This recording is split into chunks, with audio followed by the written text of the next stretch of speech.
Hey guys, in this tutorial video, we will be delving into the rudiments of Python programming, the data structure of Python programming.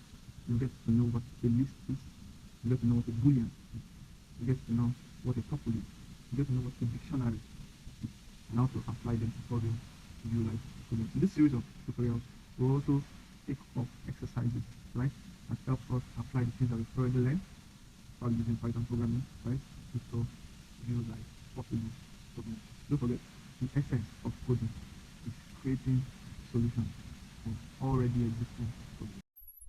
Okay guys, welcome back to my channel.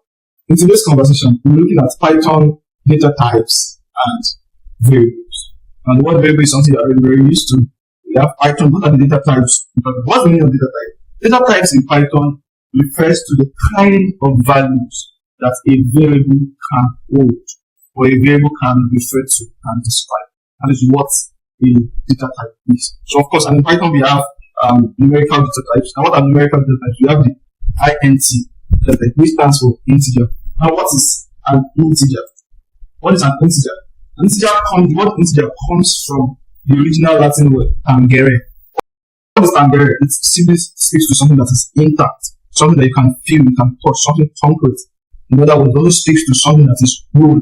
So it is right to say that an integer is the same thing as a whole number. So and trust me, an integer can either be positive or negative.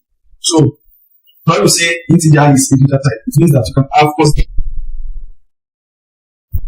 integer, you can have a negative number as minus 10 as an integer. So this is a data type in Python. We also have floats. Now float is the same thing you know as decimal numbers in your basic mathematics. That's the same thing we call float when using Python. So it means that you have your pi 3.14, right? This is a float in Python, right? So don't forget we said that data types are kind of values that a variable can hold. Now that brings us to the conversation. What is a variable? Now a variable is an item that you use to hold another value. So you assign a value to a variable. I'm trying to say it in the best way or in the easiest way possible. So a variable is something that you assign a value to it. Let's say our variable here is x. You say x is equal to, you assign an integer to it, right? You come down and say print x. You know what you've done? You've assigned the value of n to x, right? So you print x. The value of x is therefore what? The value of x is 10. So you can see in the terminal below. If you come here and change the value of x here to minus 10 and rerun it, you see that's changed to minus 10. So that's what the variable is. So we said that we have numerical data types, we have 10 and we have minus 10. So what else do we have? We have the text data type. We have the text data type, and it brings us to what we call string. And what is a string in Python? A string is a data type that is descriptive of where you see a text, a number, or whatsoever that is enclosed within these upper commas, right? So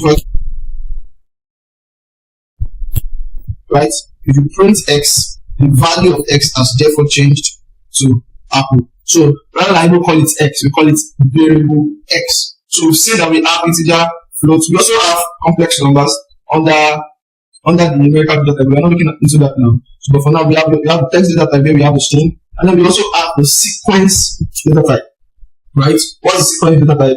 We have list where we have a list. So what is a list? A list is descriptive of a couple of items that are enclosed within square brackets. Right? So you can have a square bracket here. You have 1, 2, 3, a list of integers. If you print x, the value has changed to items that are enclosed within square brackets. Right? So another insightful feature of the list is the fact that it is an ordered collection of elements. Right? So we have another data type that looks like a list. It is called a tuple. Now what is a tuple? A tuple is just like a list, but the difference is number one, it is not enclosed within square brackets. So then you change this square bracket to the regular parentheses. Then change the square bracket to regular parentheses. This has you change this list into a tuple. Hold on for a second. So you change it into a tuple. Now, as the lectures keep going on, you see another difference between a list, and a tuple. And it is possible if this was still, hold on please, if this was still a list, it's possible for you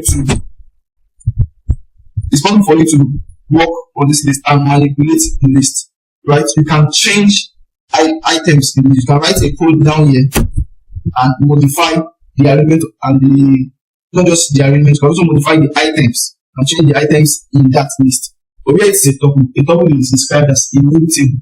What immutable is it cannot be changed. You cannot change the elements within the tuple. And then we also have another data type called a dictionary.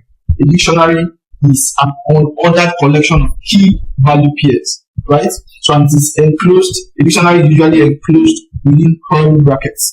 So when you have this kind of parentheses, you have this kind.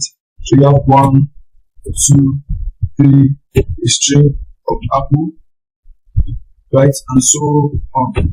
So this is what we call a dictionary, right? So that's the basic introduction on data types. And lastly, we also have the set data type.